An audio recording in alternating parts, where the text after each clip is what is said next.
La primavera de 1973 llega a la Argentina en un clima de gran preocupación. En Chile, un golpe cívico-militar pone fin al gobierno de Salvador Allende, la primera democracia socialista de América. En Argentina, tras la renuncia de Héctor Cámpora, asume la presidencia Raúl Lastiri, diputado del bloque oficialista y yerno del ministro de Bienestar Social y secretario privado de Juan Domingo Perón, José López Rega. Contrariando la mayoría de los pronósticos, la presencia definitiva del general Perón en Argentina, luego de 18 años de proscripción y exilio, hace evidentes las disputas internas dentro del movimiento. Durante la breve presidencia de Lastiri, la violencia política vuelve a ganar la tapa de los diarios. Se suceden los atentados contra las unidades básicas de la izquierda peronista y sus medios de prensa. Algunas de ellas son clausuradas. En medio de este clima de creciente tensión, en las elecciones del 23 de septiembre, la fórmula Juan Domingo Perón, María Estela Martínez de Perón, triunfa con el 62% de los votos. El 12 de octubre de 1973, Perón asume la presidencia por tercera vez.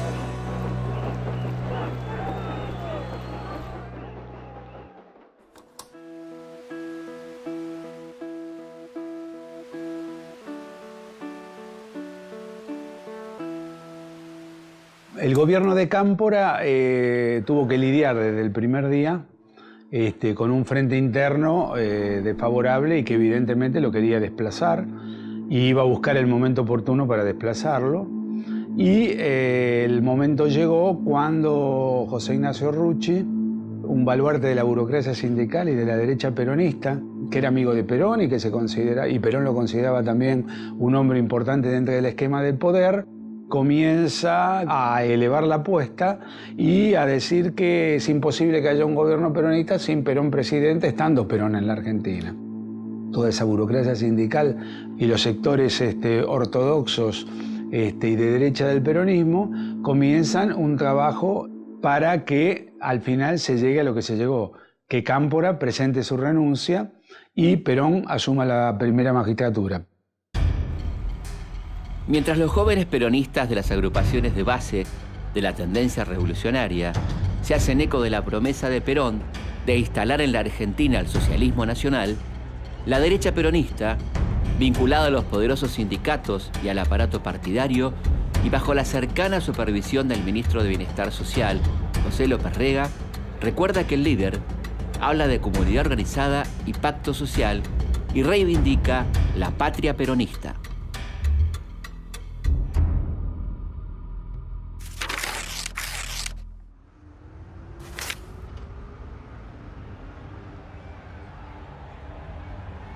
A las 9:05 de la mañana del miércoles 1 de mayo, el presidente Juan Domingo Perón y su esposa, la vicepresidenta María Estela Martínez, llegan al Congreso Nacional para inaugurar el período de sesiones extraordinarias ante la Asamblea Legislativa.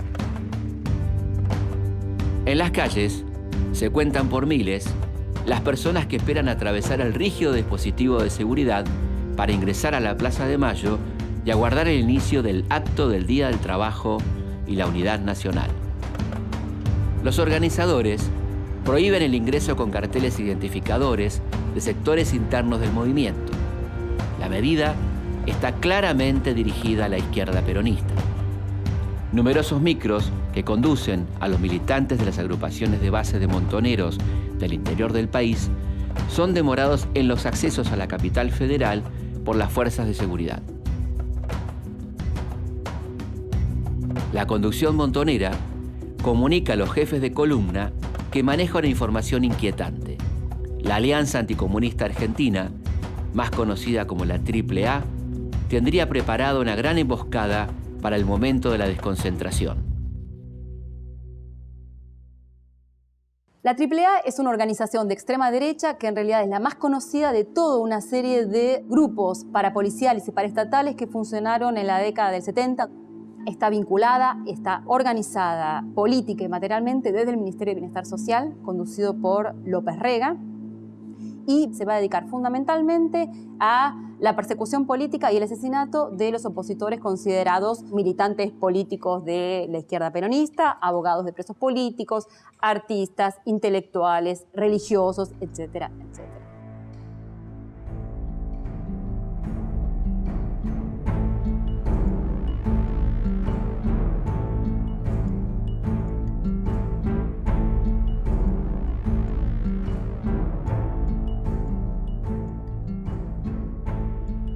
La revista El Caudillo era un medio gráfico de la derecha peronista que está solventada y pagada por López Rega, que sacaba los fondos obviamente del Ministerio de Bienestar Social que estaba a su servicio. La revista en sí está hecho a imagen y semejanza de la revista de masa que tenía la tendencia revolucionaria del peronismo, la Juventud Peronista de las Regionales, que era El Descamisado. O sea que era exactamente igual en su formato, en su tamaño, en la tipografía que se usaba, y lo único que cambiaba era el título, que como decimos era El Caudillo. El eslogan era terrible del Caudillo: el mejor enemigo es el enemigo muerto. Lo que de alguna manera era un principio y una definición de cómo ellos consideraban que había que hacer ya no la discusión, sino la lucha terminal dentro del peronismo. A las 10 de la mañana, los jefes del operativo de seguridad del acto autorizan el ingreso de los manifestantes a la plaza. Los parlantes instalados en el lugar retransmiten directamente desde el Congreso la ceremonia y el discurso de Perón.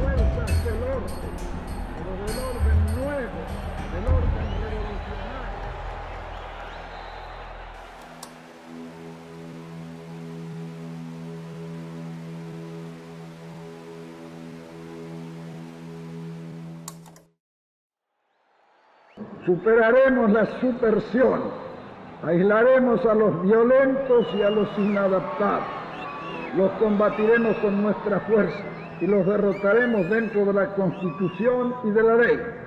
Ninguna victoria que no sea también política es válida en este frente, y la lograremos. Tenemos no solo una doctrina y una fe, sino una decisión que nada ni nadie hará que cambie.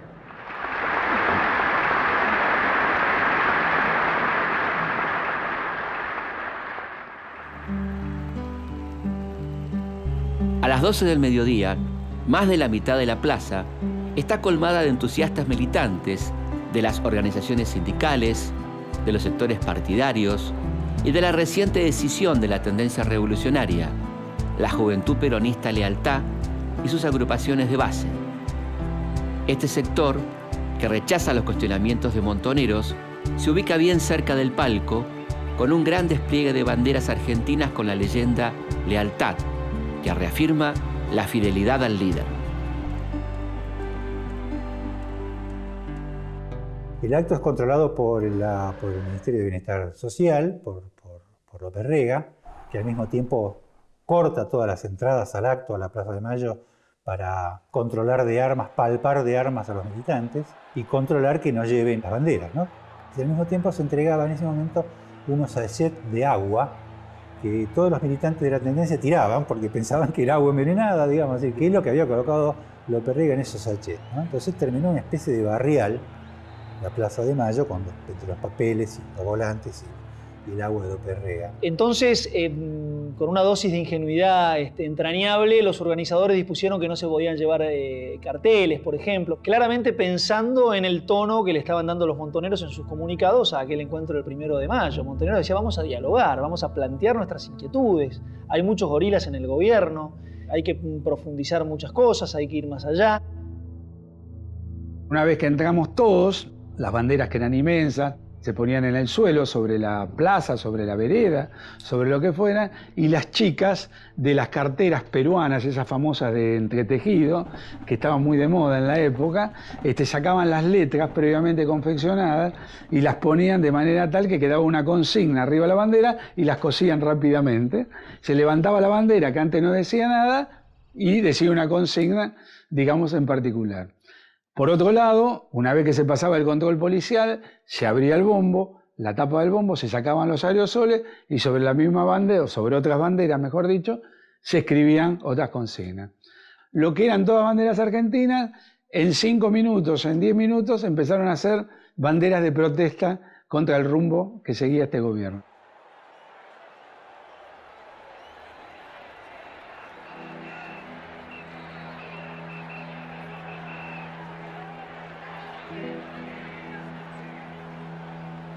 A las 2 de la tarde, comienza un festival con diversos artistas populares sobre el escenario montado en la entrada principal de la Casa Rosada.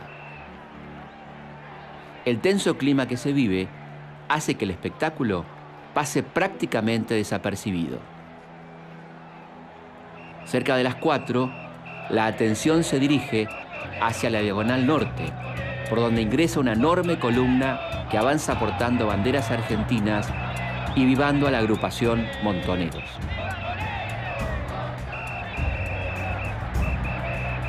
Media hora más tarde, comienza una furibunda guerra de consignas, pero es interrumpida cuando desde los altoparlantes anuncia la presencia en el palco del general Perón y su esposa.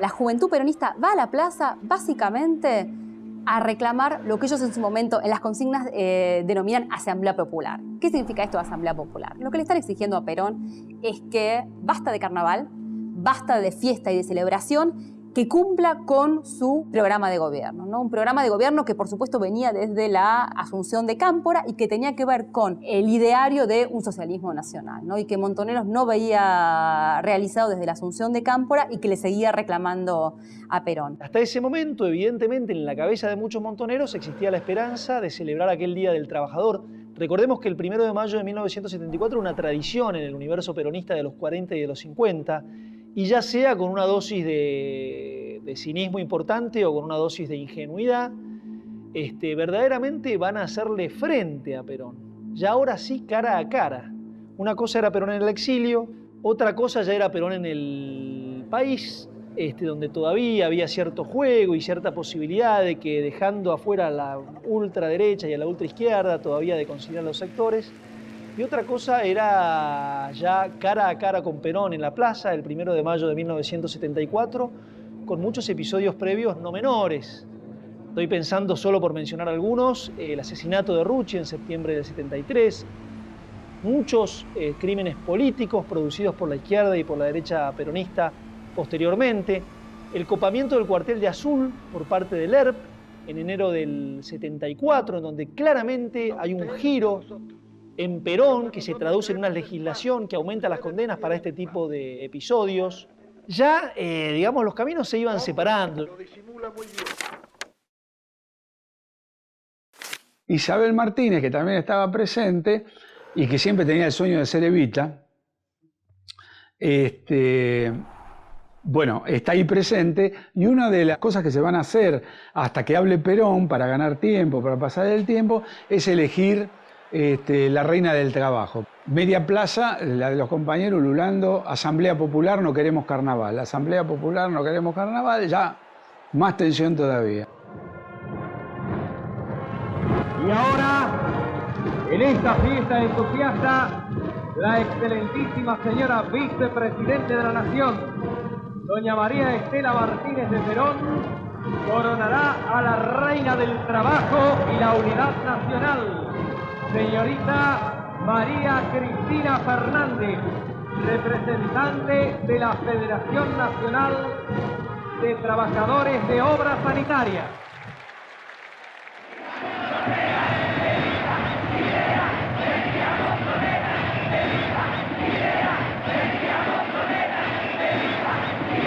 En un momento alguien de esos que nunca faltan, alcahuetes, agarra el micrófono ahí en el palco y dice, bueno, y la compañera Isabel, y ahí fue la acabose. Y a partir de chiflido, eso fue lo más barato, lo más que se puede reproducir. Y ahí yo creo que Perón se brotó. Si de alguna manera le estaban tocando la mina. A las 5 menos 10 de la tarde, las primeras estrofas del himno nacional instalan una obligada tregua a la guerra verbal.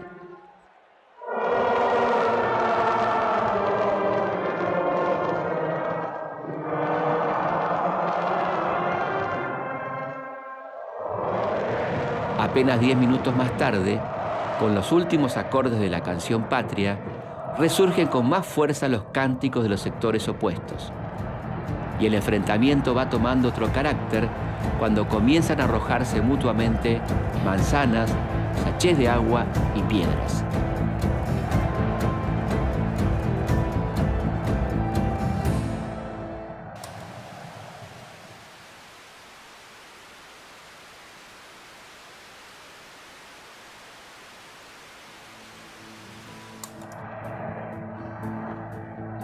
A las 5:10, el general Perón, visiblemente molesto, comienza su discurso con la mirada fija en el sector ocupado por montoneros.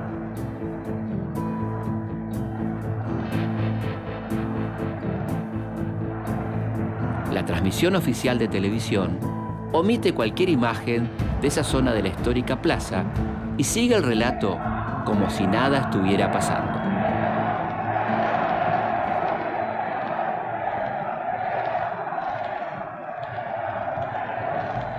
Compañeros,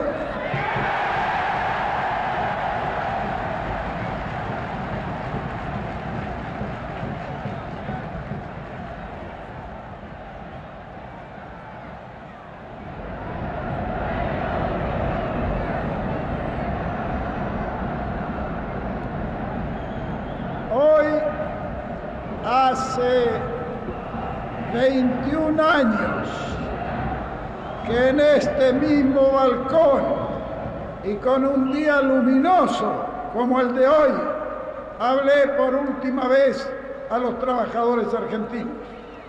Fue entonces cuando les recomendé que ajustasen sus organizaciones porque venían días difíciles. No me equivoqué, ni en la apreciación de los días que venían, ni en la calidad de la organización sindical, que a través de 20 años, pese a estos estúpidos que gritan,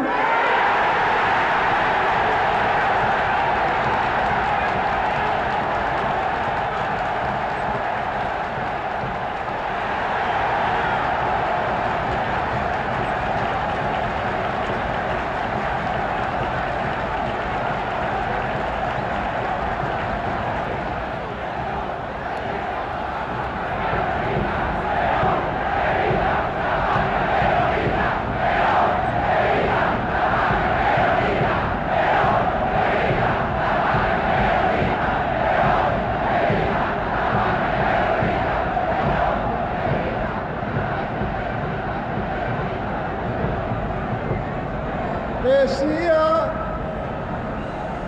que a través de estos 21 años las organizaciones sindicales se han mantenido inconmovibles y hoy resulta que algunos imberbes pretenden tener más méritos que los durante 20 años lucharon.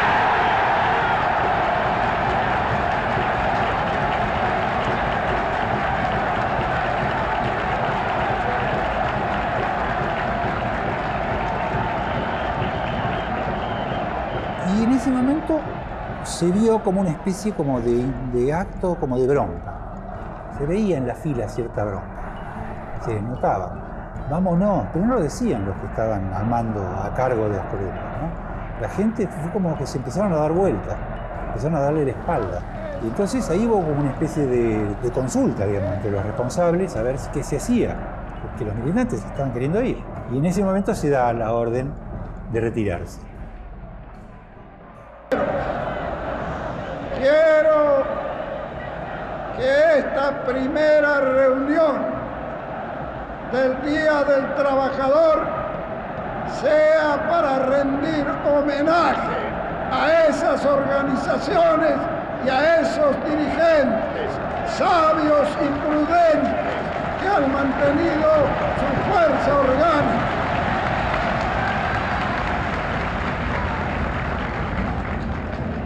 Compañeros que han visto caer a sus dirigentes asesinados sin que haya todavía sonado el escarmiento.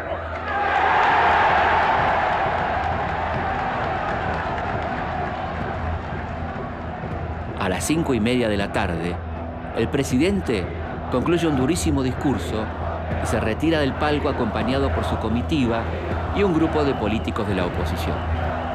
Lentamente, la mitad de los concurrentes que han permanecido en la plaza comienza a desconcentrarse. Los dirigentes sindicales aumentan el volumen y el contenido de sus consignas frente a lo que consideran un contundente triunfo sobre sus adversarios de la izquierda peronista.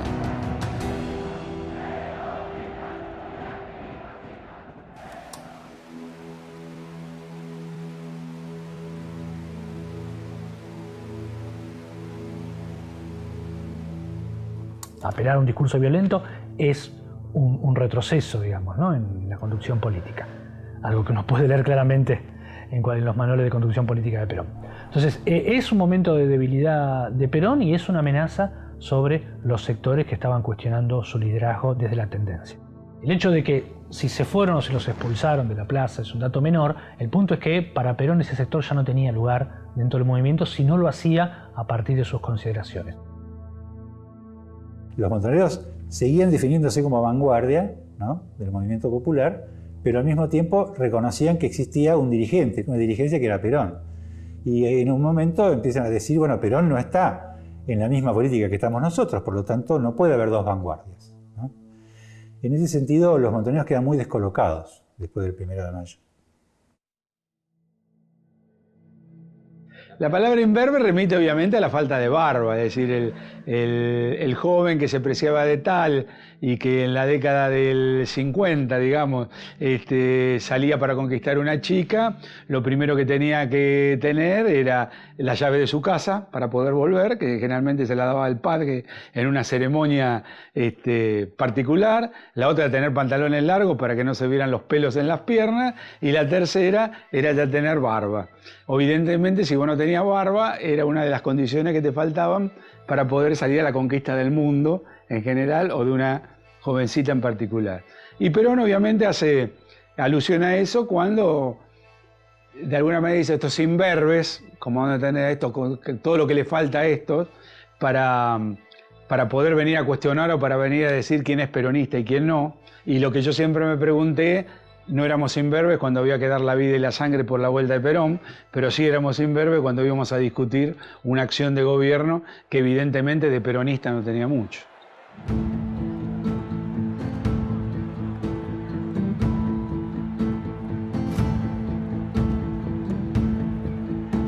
Termina una jornada en la cual las posiciones quedaron firmemente establecidas.